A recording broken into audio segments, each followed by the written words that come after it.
하나님의 말씀 요한복음 5장 19절 말씀 보시겠습니다. 요한복음 5장 19절입니다. 그러므로 예수께서 그들에게 이르시되 내가 진실로 진실로 너희에게 이르노니 아들이 아버지께서 하시는 일을 보지 않고는 아무것도 스스로 할 수 없나니 아버지께서 행하시는 그것을 아들도 그와 같이 행하느니라. 아버지께서 아들을 사랑하사 자기가 행하시는 것을 다 아들에게 보이시고 또 그보다 더 큰 일을 보이사 너희로 놀랍게 여기게 하시리라. 아버지께서 죽은 자들을 일으켜 살리신 같이 아들도 자기가 원하는 자들을 살리느니라. 우선 21절까지 봉독해 드렸습니다. 우리 지난 시간에 살펴보았듯이 우리 주님께서 38년 된 병자를 일으켜 세우셨습니다. 그런데 유대인들은 그 사건을 바라보면서 오히려 걸림돌이 되어졌습니다. 안식일을 범하였을 뿐만이 아니라 우리 주님이 아버지께서 일하시니 나도 이제까지 일한다. 아버지께서 이제까지 일하시니 나도 일한다. 라고 말씀하심으로 말미암아 유대인들은 예수께서 하나님을 자기의 친아버지라고 그렇게 해서 하나님과 동등됨을 삼은 것을 아주 매우 불쾌하게 생각했습니다. 그들은 그것이 도저히 신성모독죄로 묵과할 수 없다라고 본 것이죠. 그래서 결국은 예수님을 죽이려고 하는 그런 마음까지 먹게 됩니다. 자, 이런 문제 제기죠. 그들이 네가 어떻게 하나님과 동등됨을 삼을 수 있느냐라는 문제 제기였습니다. 그 문제 제기에 대하여 우리 주님은 이제 19절부터 그 대답을 몇 개의 그 영역을 나누어서 그렇게 설명을 합니다. 구체적인 사례들을 들어주죠. 아버지와 내가 동등한데 이런 영역에서 동등함을 보여주십니다. 그것이 이제 이렇게 되어져 있어요. 자, 아버지와 아들은 동등하다, 같다는 거죠. 어떤 면에서 동등하느냐? 물론 이제 오늘은 제가 이 본문에 나타나는 문맥에 따라서 설명을 드리고자 합니다. 첫 번째는 사역입니다. 하나님과 아들이 동등된 것 중에 하나가 사역의 동등성을 이야기하고, 두 번째는 그 심판의 동등성을 이야기하죠. 그리고 세 번째가 영광의 동등성, 마지막 생명의 동등성을 이야기합니다. 이 네 가지가 오늘 계속해서 이제 예수님께서 증언을 해나가는 그런 내용들입니다. 자, 그러면 이제 먼저 사역에 대한 동등성을 이야기해 주시는데요. 그것이 19절과 21절까지 나타나 있습니다. 자, 예수님께서 이제 말씀하십니다. 진실로 진실로 내가 이르는데 아들이 아버지께서 하시는 것을 보지 않고는 아무것도 할 수 없다는 겁니다. 스스로 하지 않다는 것이죠. 이게 무슨 얘기냐면은, 자, 예수님께서 이 땅에 오셨죠. 근데 예수님이 오셔서 이 땅에서 지금 행하시는 모든 일들이 있습니다. 그 모든 일들은 예수님께서 스스로 생각해서 하는 일이 아니에요. 무슨 얘기냐면은 예수님이 이 땅에서 육신을 입고 이 땅에 오셔서 하시는 모든 일들은 아버지의 뜻을 따라 행하는 겁니다. 아버지께서 일찍이 세우신 뜻이 있었죠. 그 뜻을 따라서 이루어지는데, 아버지의 뜻은 이 구약시대 때에 당신의 뜻을 펼쳐나가기 위해서 미리 약속을 해줍니다. 이것이 언약이죠. 언약인데, 예를 들어서 하나님께서 나라와, 글씨 잘 안 보이죠? 좀 더 크게 할까요? 지금 이따가 좀 쓸 게 있어가지고 제가. 자, 나라와 그 의라고 하는 것을 이루어 주실 것을 뜻을 세워줬습니다. 하나님의 나라와 그 의를 이루어 줄 것을 세우셨는데, 이 나라와 의를 누가 세우느냐? 바로 언약을 해주셨는데 그분이 바로 메시아입니다. 그죠? 메시아가 와서 그의 나라와 그의 의를 이루어 줄 것이다. 이것을 예표적으로 또는 모형적으로 또는 그림자적으로 이렇게 말씀을 해주셨습니다. 여러 부분과 여러 모양으로 말씀해 주셨는데 그것이 곧 예표이며 모형이며 그림자적으로 말씀해 주셨습니다. 근데 하나님께서 이것을 말씀해 주실 때에 하나님 혼자 말씀하시고 혼자 이루시는 것이 아니라 하나님과 성부죠. 성부와 그리고 성자 이 두 분이 삼일째 하나님이신데 오늘은 이제 성부 성자가 나오기 때문에 성부 하나님과 성자 하나님께서 같이 이 일들을 행하시는 겁니다. 그러니까 성부께서 성자를 통하여 이런 일들을 해 가십니다. 그것이 이제 성경에 보면요. 히브리서에 있습니다. 히브리서 1장 2절에 보니까 이렇게 나타나 있죠. 이 모든 날 마지막에는 아들을 통하여 우리에게 말씀하셨으니 이 아들을 만유의 상속자로 세우시고 또 그로 말미암아 모든 세계를 지으셨다 그래요. 이 세상을 창조하신 것도 예수 그리스도 성자 하나님을 통하여 지으셨고요. 왜? 그분이 말씀이시니까. 말씀이기 때문에 그 말씀으로 세상을 지으셨단 말입니다. 그러니까 그 말씀을 통하여 세상을 지으셨고 뿐만이 아니라 아들을 통하여 오늘 이때에 오신 거죠. 이때에 여러 부분과 여러 모양으로 말씀하셨지만은 마지막 때는 아들이 직접 육신의 몸을 입고 이 땅에 오셨어요. 그래서 아들이 그 하나님의 말씀대로 살아가는 겁니다. 그 아들을 통하여 말씀을 들려주도록 해주셨다는 것이죠. 지금 그 말씀을 예수님이 하시는 겁니다. 그러니까 하나님이 하는 걸 예수님이 이렇게 보고서는 따라 했다는 그런 의미가 아니라 아버지와 성자는 부자간의 일체입니다. 부자 일체잖아요. 삼위일체 하나님이신데 그중에 성부와 성자 하나님은 일체이시기 때문에 성부 하나님이 뜻을 세우시고 그 성자 하나님이 그 뜻을 다 이루어 가신다. 이런 것이죠. 그래서 예수님께서 이 땅에 오셨어요. 성취해 가신 겁니다.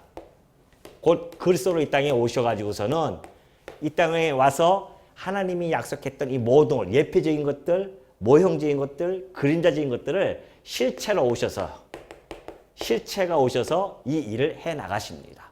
그러니 그 어떠한 것도 여기서 벗어나면 안 돼요. 구약적 삶을 벗어나서는 안 됩니다. 예수님은 구약에서 하나님께서 보여주신 대로 살아가시는 분이에요.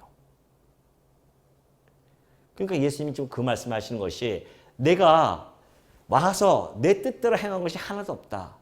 내가 동정녀 마리아의 몸에 입고 이 땅에 온 것은 일찍이 하나님께서 말씀해 주었듯이 처녀가 잉태하여 아들을 낳는다고 하셨기 때문에 그대로 내가 온 것이고 베들레헴이 결코 작지 않다고 했던 그 예언의 말씀대로 그곳에서 이스라엘의 주권자가 나타난다고 말씀하셨던 것처럼 바로 내가 베들레헴에서 태어났고 그리고 내가 지금 행하는 모든 일들 38년 된 병자를 일으켜 세우는 것도 내 뜻과 내 계획대로 내 스스로 행한 것이 아니라 아버지께서 약속하신 대로 내가 지금 그 일들을 행하고 있는 것이다.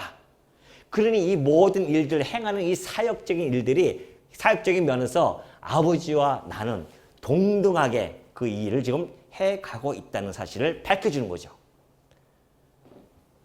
그러니 이 유대인들은 지금 하나님과 아들이 예수님이 다 하나님과 당신이 같은 그 동등됨을 삼는 것을 문제 삼지만은 실상은 우리 예수님은 하나님의 아들로서 그 사역적인 면에서 동등하다라는 사실을 지금 가르쳐 주고 있죠. 그러면서 이제 하시는 말씀이 그 20절에 보면 그래요. 아버지께서 아들을 사랑하사 그래요.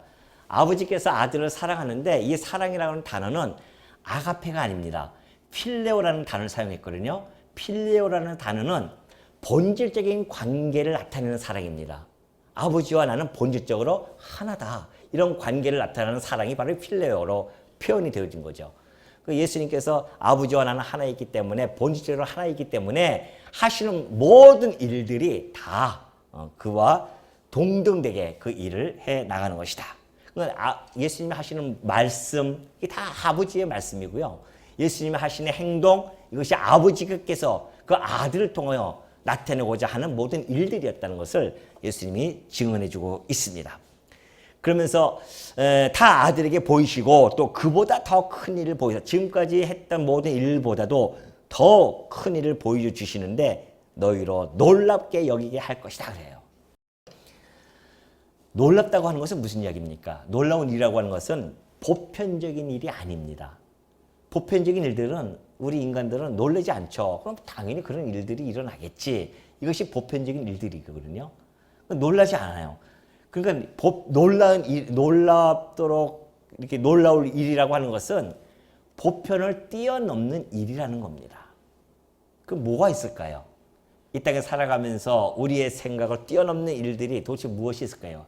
인간들이 정말 귀하게 여기는 그 일이 무엇이 있을까요? 그것이 바로 21절에 나타납니다.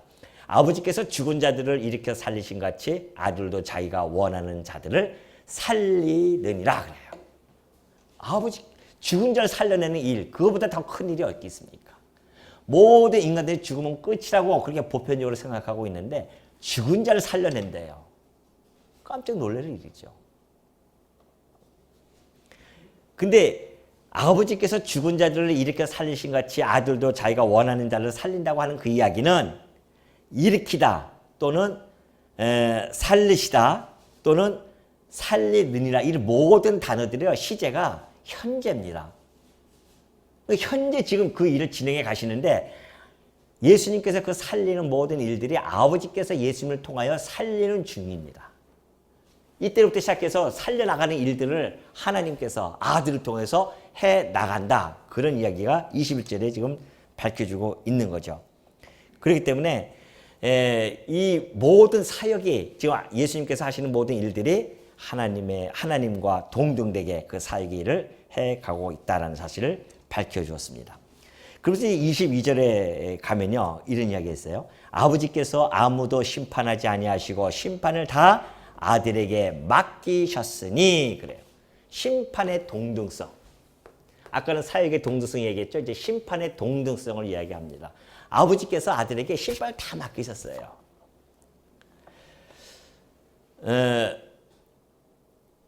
그 예수님께서 그 심판권이라고 하는 것은 그 왕권을 함께 소유하고 있는 것과 마찬가지입니다.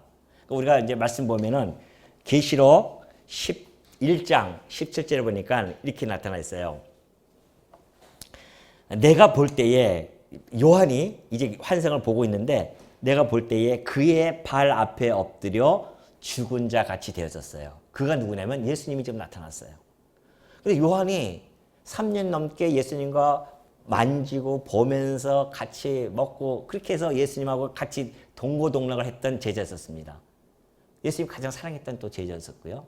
근데 그 제자가 예수님을 봤어요. 부활하신 예수님을 딱 봤는데 부활하시고 나서 또 같이 있었잖아요. 그리고 나서 승천하셨단 말입니다. 그 이후에 이제 밤모섬에서 예수님을 환상 중에 보는데요. 그 영광의 광채가 얼마나 크신지 그 발 앞에 엎드려서 죽은 자처럼 됩니다. 자기가 알던 예수님이 아니었어요. 하나님의 아들의 그 영광의 광채가 그 아들에게 그대로 나타납니다. 그래가지고서는 죽은 자같이 돼버려요. 하나님 그리스도의 영광 앞에서. 그러면서 그가 오른손을 내게 얹고 이르시되 두려워하지 말라. 두려워할 정도로 나는 처음이요 마지막이니 곧 살아있는 자라 내가 전에 죽었었노라. 볼지어다 이제 세세토록 살아있어 사망과 음부의 열쇠를 가졌느니 그래요. 이것이 심판의 권한입니다. 심판의 권세를 아버지께서 맡겨주셨어요. 그래서 사망과 음부의 열쇠를 딱 가지고 있습니다. 이 열쇠는요 요한계시록 3장이 나중에 보면 나타나겠지만은 다윗의 열쇠라고 그래요. 그 열쇠를. 왕권의 열쇠이기 때문에 그렇습니다. 왕들이 심판하잖아요. 재판한단 말입니다. 왕권이. 그러니까 다윗의 열쇠를 주었는데 그 열쇠는요. 닫으면 열 자가 없고요. 열으면 닫을 자가 없는 그런 열쇠입니다. 그 권세를 주셨어요. 하나님께서 아들에게. 그게 심판의 권세입니다. 그런 권세자 앞에 감히 이 유대인들이 그 권세자를 알아보지 못하고서는 행색이 초라해 보이니까 네가 어떻게 하나님과 동등됨을 삼느냐 하면서 지금 정죄를 하고 있는데 그 하나님 예수 그리스도의 그 모습을 제대로 보지를 못하기 때문에 그러는 거죠. 그러니 그 심판권을 가지신 그 그리스도의 그 영광스러운 모습 앞에 요한도 엎드려 자저릴 수밖에 없는 거죠. 그래서 그 심판권을 아들에게 주셨는데 이는 모든 사람으로 아버지를 공경하는 것 같이 아들을 공경하게 하려 하심이라. 아들을 공경하지 아니하는 자는 그를 보내신 아버지도 공경하지 아니하느니라. 자, 세 번째, 영광의 동등성을 가지고 있기 때문에 공경이라고 하는 것은 그를 영접하고 맞아들이고 따르면서 그를 경유하는 것을 말합니다. 자, 아들을 공경하지 아니하면요 아버지를 공경할 수 없습니다. 왠지 아십니까? 빌립이 지난번에 말씀했듯이 빌립이 물어봐요. 주여, 아버지를 좀 보여주십시오. 예수님께서 이 사람아, 나를 봤으면 아버지를 본 건데 왜 또 아버지를 보여달라고 하는 거냐 말이죠. 왜? 우리 예수님께서는 하나님의 영광의 광채이시란 말입니다. 그리고 그의 본체의 형상이세요. 원래 아버지와 함께 계셨던 분이 육신의 몸을 입고 이 땅에 오셨단 말입니다. 비록 초라한 몸으로 오셨지만은 그 안에는 하나님의 영광의 광채가 빛나고 있었어요. 아버지의 형상이 그 안에 담겨져 있었단 말입니다. 유대인들은 그걸 보지 못했어요. 그냥 저 나사렛 촌동네에서 온 그냥 촌놈 정도로 바라봤기 때문에 예수님을 그렇게 정죄하고 네가 어떻게 하나님과 동등됨을 삼느냐 죽이려고 든단 말입니다.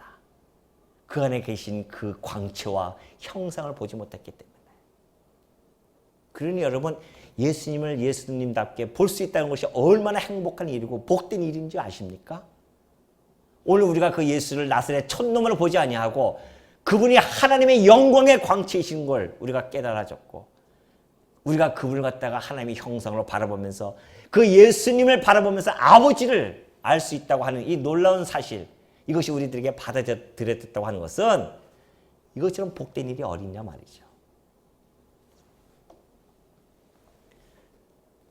그러니 아들을 통해서 아버지를 다 보여주셨는데 그를 멸시한다? 그렇다고 한다면 보이지 아니하는 하나님을 공경한다고 하는 것은 어불성설입니다. 우리 예수님께서 우리와 같은 육신의 옷을 입고 왔다고 해서 그 수준을 우리처럼 보면 안 된다는 겁니다. 착각한 거죠.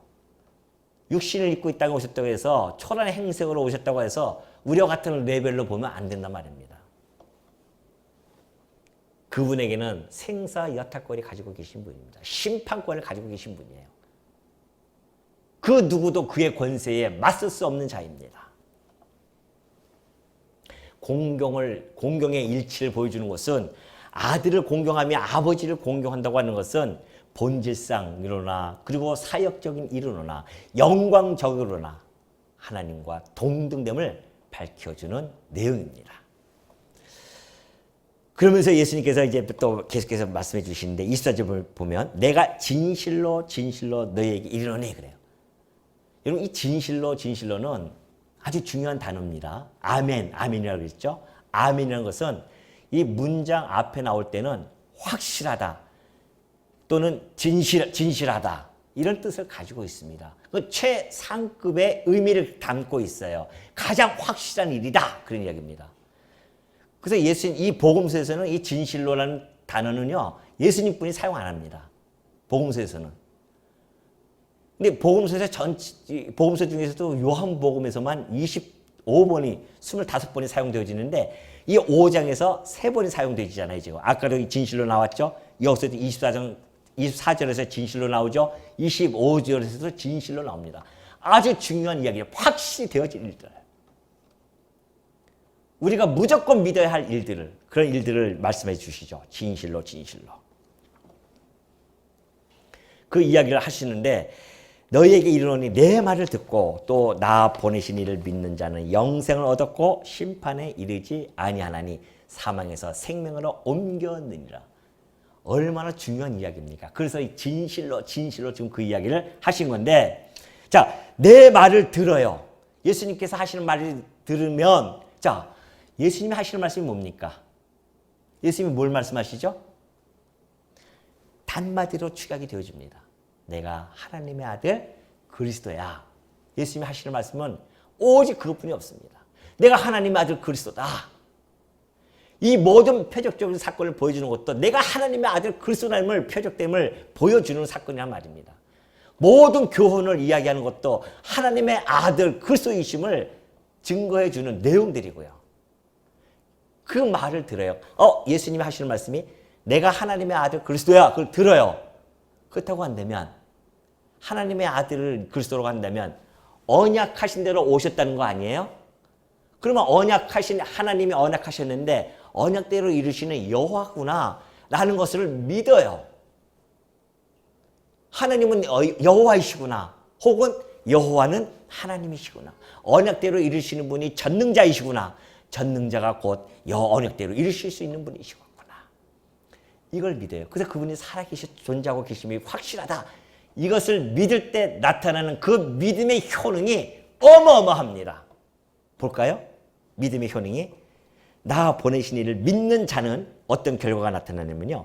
영생을 얻었고 심판에 이르지 아니합니다. 여기서 얻었고 또는 이르지 이것은요. 현재형입니다. 이것도 시제가. 그 현재 이루어진다는 거예요.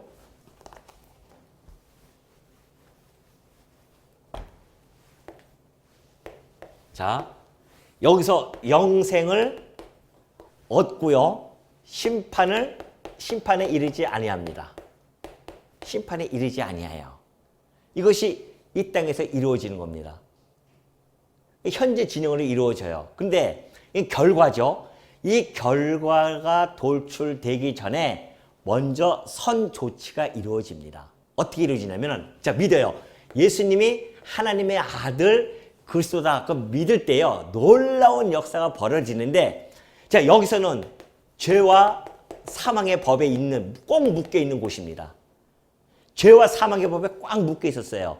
그런데 예수 그리스도를 믿음으로 말미암아 나타나는 것이 죄와 사망의 이 법에서 해방이 되어지는데 예수 그리스도 안에 있는 생명의 성령의 법, 살려주는 성령의 법에 의해서 여기서 해방을 당합니다. 해방을 받아요. 생명의 법을 통하여서. 이게 선 조치예요. 이게 먼저 이루어집니다. 여러분이 지금 잘 안 보이잖아요. 근데 사실 우리가 예수 그리스도를 믿을 때 이 일이 벌써 막 하늘에서 역사가 이루어진 겁니다. 죄와 사망의 법에 꼭 묶여있던 우리가 쇠사슬이 확 풀리면서 바로 이 성령의 생명의 성령의 법으로 해방이 되어지면서 흑암의 나라, 여기가 흑암의 권세입니다. 흑암의 권세죠. 죄와 사망이 꽉 묶여 있으니까 흑암의 권세예요. 이 흑암의 권세에서 어디로 옮겨지냐면 이 아들의 나라, 오로지 사랑만이 지배하고 있는 그 아들의 나라로 옮겨집니다. 이것은 과거형이에요. 옮겨져요. 그냥 과거로 끝나버립니다. 그래서 이 사망에서 어디로? 생명으로. 이거 생명의 나라니까 생명으로 옮겼느니라 그 이야기 한 겁니다. 이게 먼저 이루어져야 됩니다. 선 조치예요. 믿을 때 우리가 예수를 하나님의 아들 그리스도로 믿고 그래서 그를 보내신 하나님이 살아계시다는 것을 믿고 그분이 언약대로 이루시는 여호와라는 사실을 믿고 그 믿을 때 나타나는 형상이요. 우리는 그저 그냥 감격하고 그랬지만은 하늘에서는 엄청난 역사가 벌어진 겁니다. 이곳에서 막 역사가 벌어진 거예요. 여러분, 예수님이 그러잖아요. 겨자씨만한 믿음이 있으면 어떻게 해요? 이 산을 들어서 이리에서 저리로 옮길 수도 있느니라. 근데 우리가 믿는 그 믿음은 겨자씨만한 믿음이 아니라 예수를 하나님의 아들로 믿음으로 말미암아 산이 옮겨지는 것이 무슨 대수입니까 지금? 이 사망에서 이 생명으로 옮겨지는 이 놀라운 역사인데. 그러지 않아요? 이런 역사가 벌어진 거예요 지금. 일단 이것이 벌어지고 나서는 그 다음부터 영생을 이 땅에서 누리는 겁니다. 이 다음에 죽으면 누리는 것이 아니라 여러분은 지금 영원한 생명을 누리고 있는 자들이에요. 현세에서. 심판을 이 다음에 여기서 예수님 오시면 받는 것이 아니라 이미 여기서 우리는 심판에 이르지 않아요. 심판에 이르지 않는다고 하는 것은 정죄를 당하지 않는다는 겁니다. 왜? 그리스도 안에 있는 자들은 더 이상 정죄하지 않는다고 했으니. 죄와 사망의 법에서 해방되었는데 무슨 정죄를 받습니까? 그래서 우리는 정죄를 받지 않습니다. 그 심판에 이르지 않는 거예요. 어디에서? 이 땅에서 우리는 벌써 그걸 누리고 있는 자들입니다. 영원한 생명을 받았다고 하는 것은 죽음의 공포에서 우리는 벗어난 자들이고, 심판에 이르지 아니야 한다고 하는 것은 심판의 이 두려움에서 벗어난 자들이에요. 이걸 누리는 자들이 성도란 말입니다. 오늘 여러분이에요. 이걸 우리는 복이라고 합니다. 신령한 복. 이 신령한 복을 몽땅 받은 거예요, 지금. 그러니 영원한 생명을 가진 자들이 심판에 이르지 아니하는 그 두려움에서 벗어나서 사랑만이 존재하고 있는 이 아들의 나라 백성으로서 지금 이 땅에서 우리가 현실 속에서도 살아간다고 하는 이 놀라운 사건이 우리들에게 기쁨과 즐거움과 찬송이 날마다 쏟아나지 않게 해주겠냐 말이죠. 이런 백성임에도 불구하고 뭐가 모자라서 여전히 불평하고 불만에 찬 삶을 살아가냐 말이죠. 모르니까 그러지, 이걸. 잊어버렸으니까. 살면 잊어버려요. 여러분 마음속에 이걸 깊이 새겨놔야 된단 말입니다. 신비에 새긴 거예요, 이거는. 사랑의 법을 우리에게 신비에 새겨졌는데 그 신비에 새겨진 그 법이 흐려집니까? 얼마나 강하게 거기다가 신비에다 각인을 갖다가 해놨는데 이제 잊어버리니까 이걸 누리지 못하고서는 기껏해야 이 보이는 세상 60, 70년 살아가는 이 보이는 세상 것 때문에 불만 갖고 불평하고 짜증 부리고 그렇게 사는 거 아니겠어요? 그것이 하나님 백성답게 살아가는 모습입니까? 아니에요. 하나님의 백성이라고 하는 것은 이 사실을 안 겁니다. 와, 내가 어쩌자고. 응? 우리 항상 기도할 때 그러잖아요. 내가 무엇이 간대. 내가 누구 간대. 이 엄청난 일에 예? 내가 이 안에 들어가서 지금 이 땅에서 죽음을 두려워하지 않고 살아가는 그 영원한 생명을 누리는 자로서 좀 살아가고 있냐 말이죠. 그러니 여러분들 이 말씀을 우리가 또 되새길 때마다 얼마나 힘이 나는 말씀이겠습니까? 그러면서 진실로 25절 너희에게 이르노니 또 중요한 얘기예요. 진실로 너희에게 이르노니 죽은 자들이 하나님의 아들의 음성을 들을 때가 오나니 곧 이때라 듣는 자가 살아나리라. 자, 예수님이 이제 25절부터 29절까지 부활의 3중 형태를 밝혀주십니다. 최초로 밝혀주시는 거죠. 자, 부활의 형태가 있습니다. 부활의 형태가 세 가지로 나와요. 하나는 영적 부활, 생명의 부활, 그 다음에 심판의 부활입니다. 지금 26절에서 이야기하는 것은 영적 부활을 이야기하죠. 볼까요? 진실로 너에게 이르노니 죽은 자들이 하나님의 아들의 음성을 들을 때가 오나니 곧 이때라 듣는 자가 살아나리라. 자, 죽은 자들이 누굽니까? 에베소서에 보면 그러죠.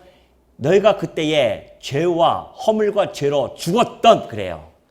우리는 실상은 태어날 때요. 산자 같으나 다 죽은 자로 태어납니다. 우리 영이 다 죽어버렸어요. 하나님의 아담을 지을 때 살아있는 영으로 만들어주셨는데 타락함으로 말미암아 모든 인간들은 다 죽은 영으로 태어납니다. 그 죽었던 영을 살려냅니다. 어떻게 해요? 하나님의 아들의 음성을 들을 때가 오나니 곧 이때라 그래요. 죽은 자가 하나님의 음성을 들을 때가 와요. 이것은 구약의 언약되어진 이야기입니다.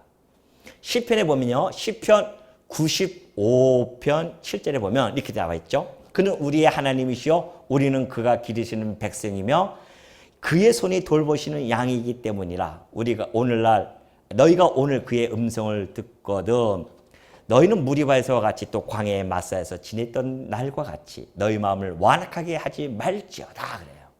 이 말씀은 시편 기자를 통하여서 하나님께서 오늘 음성을 듣거든 너희도 광야에서 그 거부했던 자들, 불순종했던 자들처럼 그렇게 하지 말라는 겁니다. 이걸 히브리서 기자가 그대로 도입해서 설명을 해준 바가 있죠.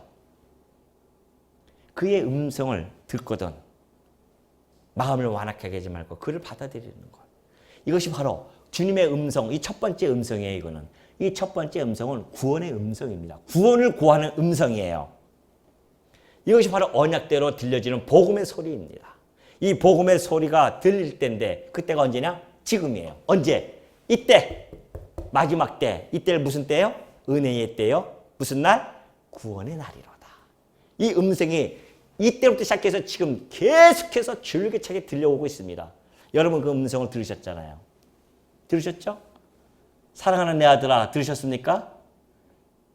들으셨어요, 장로님?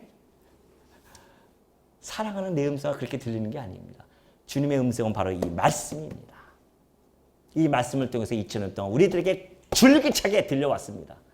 근데 더 놀라운 것은 이 음성을 듣는 귀가 있는 자가 있는가 하면 들을 귀가 없는 자가 있습니다. 예수님 말씀하셨죠?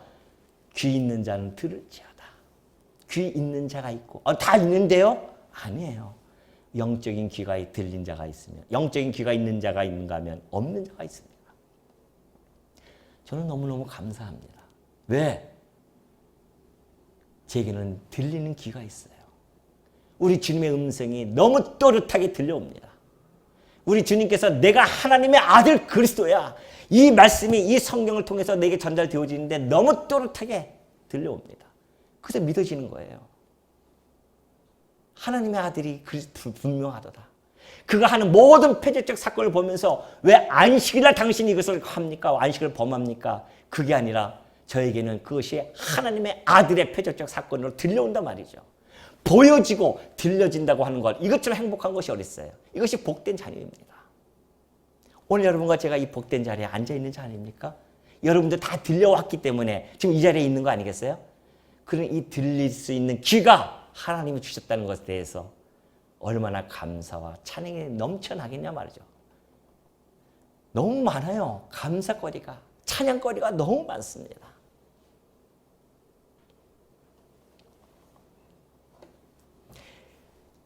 그 우리를 살려내는 그 음성. 근데 그분이 26절 보면 아버지께서 자기 속에 생명이 있음 같이 아들에게도 생명을 주어 그 속에 있게 하셨고, 그렇죠. 아들에게 생명이 없으면 어떻게 우리를 살려낼 수 있겠어요? 아버지에게 생명이 있는 것처럼 아들도 그 안에 생명의 가치 있는 겁니다. 생명이 없다가 준 게 아니에요. 여기서 주었다고 하는 거니까 생명이 없었는데 주었다, 나눠줬다, 그것이 아닙니다. 부자일체 관계입니다. 아버지와 아들이 가지고 있는 그 생명은 고유한 생명이에요. 우리의 생명과는 전혀 다릅니다. 질적으로 달라요. 그건 절대적인 생명입니다. 그것을 그리스도께서 성자 하나님은 아버지 품에 독생하고 계셨기 때문에 그 생명을 함께 향유하고 계셨던 분이었습니다. 그렇기 때문에 그 생명의 근원이 되시기 때문에 구원의 역사 속에서 우리에게 생명을 주실 수 있는 근거와 원천이 되어질 수 있는 것은 바로 그 이유 때문에 그렇습니다.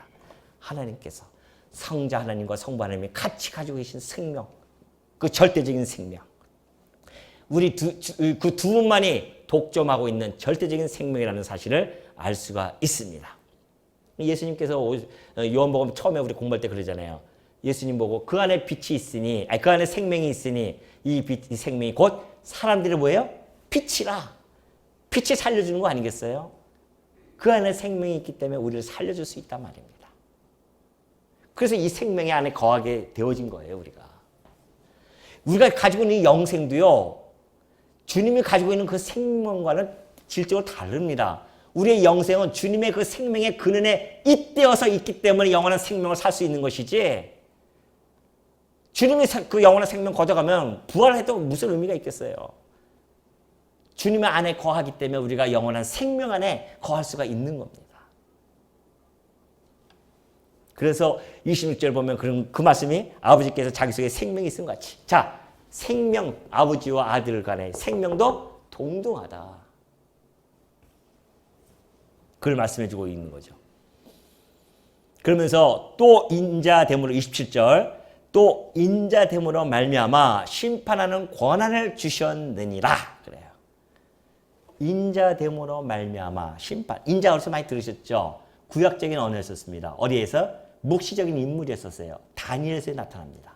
다니엘이 환상을 봤어요. 환상을 보는데 그 인자 같은 이가 하늘의 구름을 타고 하나님에게로 쫙 갑니다. 그러니까 하나님께서 그 인자 같은 에게 뭘 줬는지 아십니까?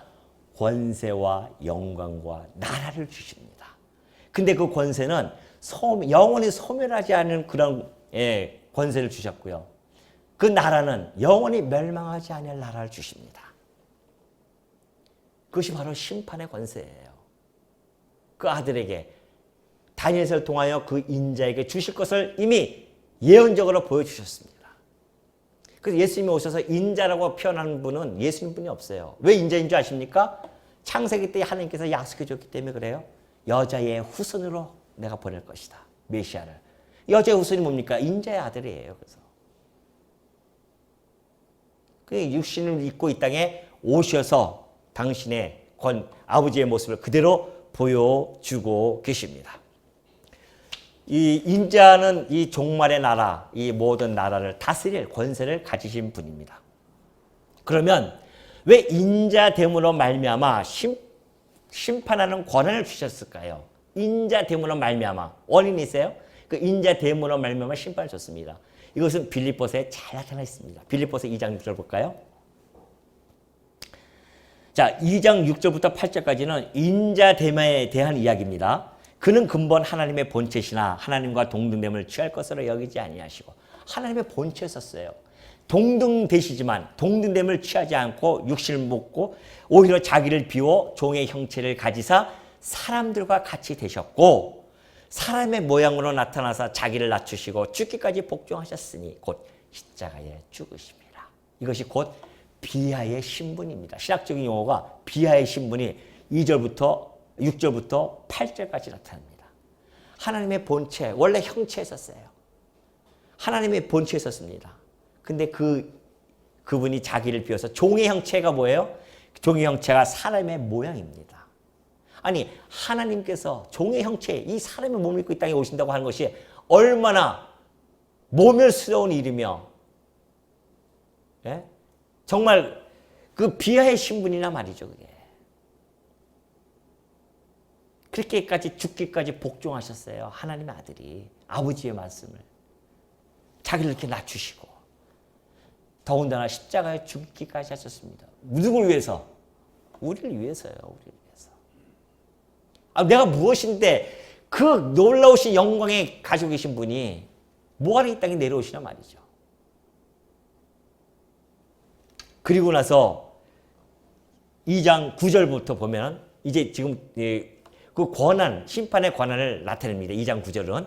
이러므로 하나님이 그를 지극히 높여 모든 이름 위에 뛰어난 이름을 주사 하늘에 있는 자들과 땅에 있는 자들과 땅 아래에 있는 자들로 모든 무릎을 예수의 이름에 꿇게 하시고 모든 입으로 예수 그리스도를 주라 하시나요? 하나님 아버지께 영광을 돌리게 하셨느니라.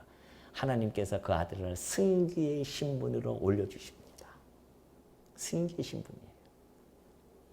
그 신귀의 신분 속에는 심판의 권한을 함께 주신 겁니다. 당신의 사랑하는 독생자가 이 모멸스러운 이 육신을 입고 이 땅에 보내주셨어요. 아들이 그 죽기까지 순종했단 말입니다. 그 심판의 권세까지 다 주어서 그 아들로 하여금 이 종말의 나라를 다 다스릴 수 있도록 권한을 주신 겁니다. 천국에 가시면요, 우리 하나님 영적으로 보이시지 않는데 우리 주님이 다스리는 나라예요. 그것이. 우리 주님이 부활하신 그 몸을 가지고 우리와 함께 우리를 다스리시면서 우리 주님을 직접 보면서 우리는 그분이 하나님의 모습 형상이니까 그분을 통해서 하나님을 투영하면서 우리 영원토록 하나님과 우리의 왕이 되신 그리스도와 함께 영원토록 산다는 거 아니겠습니까? 하나님이 그에게 다 주셨어요. 그냥. 그러니 28절에 보니까 이를 놀랍게 여기지 말라. 무덤 속에 있는 자가 다 그의 음성을 들을 때가 오나니 선한 일을 행한 자는 생명의 부활로 악한 일을 행한 자는 심판의 부활로 나오리라. 놀랍게 여기지 마. 이것도 보편적인 일이 아니기 때문에 놀랍게 여기지 마라. 그러나 왜? 무덤 속에 있는 자가 다 그의 음성을 들을 때가 옵니다. 이것이 바로 생명의 부활, 육체적인 부활입니다. 이건 영적인 부활이 아니에요. 25절은 영적 부활, 우리가 중생된 걸 이야기합니다. 거듭남을 이야기하는 거예요. 25절은 죽은 자가 그리스도의 음성을 듣고 살아납니다. 허물과 죄로 있었던 자들이 살아나는 사건이 벌어져요. 이것이 바로 영적인 부활입니다. 거듭남, 우리는 그렇게 알고 있죠. 거듭남 중생입니다. 그리고 이제 마지막 종말을 고하는 음성이 들립니다. 종말을 고하는 음성이 들리는데 그 때가 옵니다. 그 종말을 고하는 음성이 어떻게 나타나는지 아십니까? 데살로니가 전서 4장 16절에 잘 나타냈어요. 최종 부활의 형태인데 예수님이 종결권자로서 이 땅에 음성을 가지고 오신다. 어떤 음성? 주께서 호령과 호령을 하십니다. 진두지휘하시죠. 왕이시니까. 천사장의 소리, 천사장들의 소리들. 천사들도 아니에요. 천사장들이 뒤쪽에 팍 서가지고서는 소리를 냅니다. 그리고 하나님의 나팔 소리로 친히 하늘로부터 강림하시리니 그리스도 안에서 죽은 자들이 먼저 일어나고 그 위에 우리 살아남은 자들도 그들과 함께 구름 속으로 끌어올려 공중에서 주를 영접하게 하시리니 그리하여 우리가 항상 주와 함께 있으리라. 하늘에서 나팔 소리가 울려 퍼진다. 하나님의 나팔 소리가 울려 퍼지면서 이 소리가 바로 이 소리입니다. 28절에 보면 그의 음성 들을 때가 오나니 무덤에 있는 자들이 끝인 줄 알았는데 다들 무덤에 들어가면 이제 끝났다고 생각했는데 그 무덤에 있던 자들이 갑자기 소리가 들려요. 빠바 그 소리가 들립니다. 그러니 그 소리를 듣는 자들이 얼마나 기쁨이 있겠습니까? 오늘 우리들 아니겠어요? 그래서 찬송에도 그 노래가 나온 찬송을 지은 겁니다. 주 음성 외에는 참 기쁨 없도다. 기쁨이 없어요. 주 음성 외에는 무슨 기쁨이 있습니까? 세상에 기쁨이 있습니까? 그 어떤 것이 우리에게 그 참 기쁨을 줄 수 있습니까? 세상에서 주는 기쁨은 잠시나 스쳐가는 기쁨이죠. 참 기쁨은 오로지 우리 주님의 음성 외에는 없어요. 우리는 그 음성을 두 번 듣습니다. 첫 번째 음성 우리 이미 들었고요. 마지막 음성이 들릴 때 우리는 무덤에서 확 살아납니다. 얼마나 놀라운 일이 벌어집니까? 그 얼마나 장엄한 모습, 그걸 생각만 하면 바울이 얘기했듯이 나는 악인과 의인의 부활을 나는 소망하면서 살아간다. 그것이 성도 아니겠어요? 우리 모두는 그것을 소망하면서 살아가는 자들입니다. 악인이 부활할 것과 의인이 부활하는 것. 그걸 소망하며 살아가는 자들이에요. 이 땅 겨우 60, 70년, 80년 살아가면서 아둥바둥 살 필요 없다니까요. 우리에게는 영원한 나라가 있단 말입니다. 그 나라를 이 땅에서 이 세상에서 우리는 누리고 살 뿐만이 아니라 내 생명 끝나고 무덤에 묻혀 있다 할지라도 잠시 자다가 우리 주님의 음성이 들릴 때가 올 겁니다. 귀에 있는 자들이기 때문에 다 들릴 겁니다. 나는 못 들으면 어떡하지? 나는 죽은 지 오래됐는데? 나는 불살라버려서 없는데? 우리 주님의 능력이 그것뿐이 안 되겠습니까? 없는 것에서 있는 것을 만드신 우리 하나님의 전능하심이 내가 불태워 없어졌다 할 일들 아무 상관없습니다. 주님의 음성이 들릴 때 모든 것이 다 놀라운 일이 벌어지면서 막 살아납니다. 마치 마른 뼈가 살아나듯이 에스겔 선지자의 환상 속에서 그 마른 뼈들이 살아나듯이 우리의 죽은 뼈들이 다 살아납니다. 그게 놀라운 그 광경을 한번 생각해 보십시오. 그 장엄한 광경. 밥을 안 먹어도 배가 부르지 않습니까? 우린 그것을 소망하며 살아가는 자들입니다. 선한 일을 행한 자는 생명의 부활, 악한 일을 행한 자는 심판의 부활로 나온대요. 선한 일은 뭐고 악한 일은 뭡니까? 도덕적으로 우리가 잘 지켜내고 구제도 열심히 하고 그러면 그게 선한 일입니까? 물론 그것도 그 안에 포함될 수는 있어요. 그러나 전제가 있습니다. 선한 일은 예수가 하나님의 아들이심을 그리스도이심을 믿고 그 안에서 드려지는 영적 예배의 삶, 이것이 선한 일입니다. 악한 일은 뭐예요? 예수 그리스도를 거부하고 자기 좋은 소견대로 살아가는 삶, 이게 악한 일입니다. 그러니 생명의 부활, 심판의 부활. 심판의 부활이 뭘까요? 심판의 부활. 그 궁금하죠? 요한계시록에서 이 29절의 말씀을 잘 풀어서 보여주고 있습니다. 요한계시록 20장 12절을 한번 넘어가 보도록 하겠습니다. 또 내가 보니 죽은 자들이 큰 자나 작은 자나 그 보좌 앞에 서 있는데 책들이 펴 있고 또 다른 책이 펴졌으니 곧 생명책이라. 죽은 자들이 자기 행위를 따라 책들에 기록된 대로 심판을 받으니 바다가 그 가운데서 죽은 자들을 내주고 또 사망과 음부도 그 가운데서 죽은 자들을 내주매 각 사람이 자기의 행위대로 심판을 받고 사망과 음부도 불못에 던져지니 이것은 둘째 사망 곧 불못이라. 누구든지 생명책에 기록되지 못한 자는 불못에 던져지리라. 심판의 부활은 바로 불못에 던져지는 겁니다. 불못이에요. 불못에는 다 던져집니다. 사망도 던져져요. 음부도 던져지고 바다에서 죽은 자들 다 그 가운데 다 내주고 자기 행위대로 악한 일을 행했으므로 말미암아. 나는 예수가 어딨어? 예수 안 믿어. 아주 잘나셨습니다. 아주. 나중에 그걸 어떻게 그걸 당하시려고. 불못에 들어갔을 때 그때는 늦어요. 그때는 예수를 믿겠다 해도 늦는다 말입니다. 기회는 이 땅에 예수뿐이 없어요. 아니 조그만 성냥 뿌려도 뒤어들어랑 죽겠다고 난리인데 불못이에요. 영원히 꺼지지 않은 세세토록 꺼지지 않은 그곳에서 세세토록 불못의 고통을 한번 당해 보시려고요? 생각해 보십시오. 한번. 끔찍하지 않습니까? 근데 하나님의 아들의 나라는 그 예수 그리스도께서 왕이 되어지시고 사랑으로 우리를 다스려 나가시며 그곳은 요한계시록에서 그 환상 속에서 얼마나 잘 보여줍니까? 생수의 강이 흐르면서 더 이상 태양이 필요 없는 하나님이 빛이 되시고 어린 양이 빛이 되어져서 우리에게 비춰주시고 그곳에서 그리스도와 더불어서 날마다 하나님을 찬양하면서 살아가는 그 모습과 불못에서 고통받는 그 모습 비교가 되겠습니까? 그러니 여러분 우리가 예수를 그리스도를 믿는다는 것이 얼마나 이게 복된 일이냐 말이에요. 이게 그 어떤 세상에 바꿀 수 있습니까? 이걸 모르니까 교회 알기를 우습게 하는 거 아니겠어요? 교회 알기를 우습게 한다니까 요즘 성도들이. 아니에요. 얼마나 교회가 소중한 곳이고 얼마나 위대한 곳이며 이곳이 얼마나 놀라운 역사가 벌어지는 곳인데 세상보다 세상이 더 좋다고 나가니 어떻게 하면 좋습니까? 요한계시록 3장 5절을 보니까요. 이기는 자는 이와 같이 흰옷을 입을 것이요 내가 그 이름을 생명의 책에서 결코 지우지 아니하고 그 이름을 내 아버지 앞과 그의 천사들 앞에서 시인하리라. 우리 주님께서요. 생명책은요. 누구 책인 줄 아십니까? 어린 양의 책입니다. 그 관할권이 우리 주 예수 그리스도에게 있습니다. 이기는 자, 사대교회에게 좀 보내는 편지인데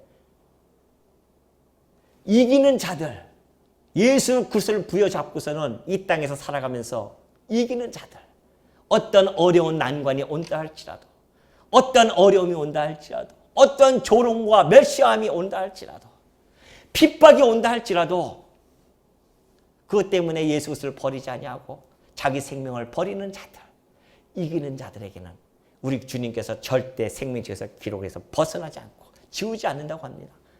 하나님 앞과 천사 앞에서 우리의 이름을 시인해 준다고 합니다. 아닙니다. 이는 이긴 자입니다. 승리한 자입니다.